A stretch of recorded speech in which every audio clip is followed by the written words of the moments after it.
سلام. امروز از چت جی پی تی پرسیدم که یه سالاد خوشمزه با بروکلی بهم بگو. انصافاً دستور خوبی بود. بریم که با هم درستش کنیم. یک دسته کلم بروکلی داریم. گلها را از هم دیگه جدا کنید و با آب سرد بشورید.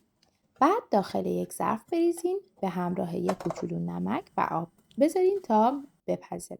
فکر میکنم 5 دقیقه کافیه، در حدی که یه مقدار ساقه ها پخته بشه ولی گلا وا نره. یه مقدار اسفناج میخوام. من حدوداً 10 تا برگ اسفناج استفاده کردم، چون برگاش کوچیک بود دیگه خوردشون نکردم. اسفناج آهن خیلی زیادی داره و برای این سالاد بسیار مفیده. یک کم پنیر فتا نیاز داریم. من اندازه یک قالب خیلی کوچیک استفاده کردم و اونها رو به اندازه مربع‌های کوچیک در میاریم. پنیر پروتئین این سالاد رو تامین میکنه. به یه مقدار سیب نیاز داریم. شاید براتون خیلی عجیب باشه ولی طعم شیرینی سیب به همراه شوری پنیر یک تضاد جالبی ایجاد میکنه که مزه سالاد رو متفاوت میکنه. من از 1/4 سیب استفاده کردم و اون رو به مربع‌های کوچیک درآوردم. چت جی پی تی که معلومه خیلی پول داره به من گفت از یه مشت پسته استفاده کن، ولی به نظر من که نیازی نبود. به خاطر همین من از ترکیب پسته و بادوم استفاده کردم. در نگاه اول واقعا شکل جالبی نداره، ولی نباید زود قضاوت کنیم تا انتها ببینیم چی میشه.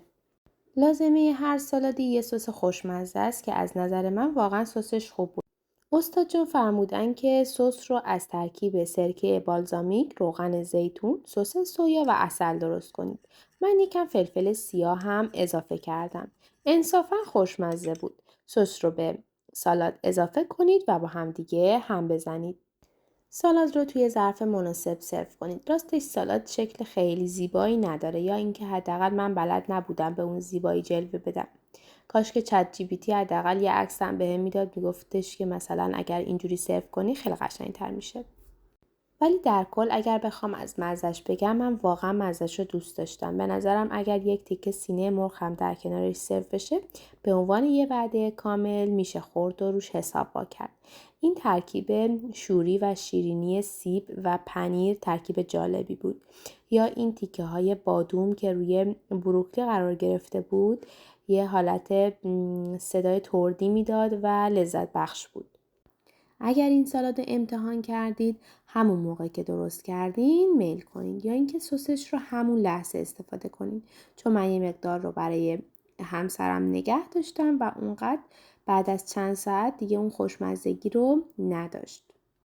در پایان کار اومدم گفتم بیام از چت جی پی تی هم یه تشکری کنم، بگم مادربرد درد نکنه، خیلی ممنون که به ما یه سالاد خوشمزه معرفی کردی.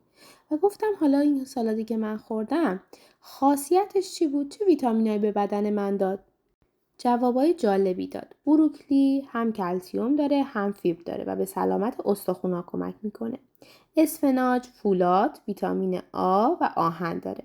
پنیرم کلسیوم و پروتئین داره و همچنین سیب فیبر و ویتامین سی داره و مغزیجاتی هم که استفاده کردیم به بهبود سلامت مغز و کلیه و کبد و اینا کمک میکنه. در کل سالاد خوبیه. پس لطفاً اگر این ویدیو رو دوست داشتین، ازش لذت بردین، حتما درستش کنین. برای من کامنتتون رو بنویسین، نظرتون رو بنویسین ببینم این ویدیو رو دوست داشتین یا نه.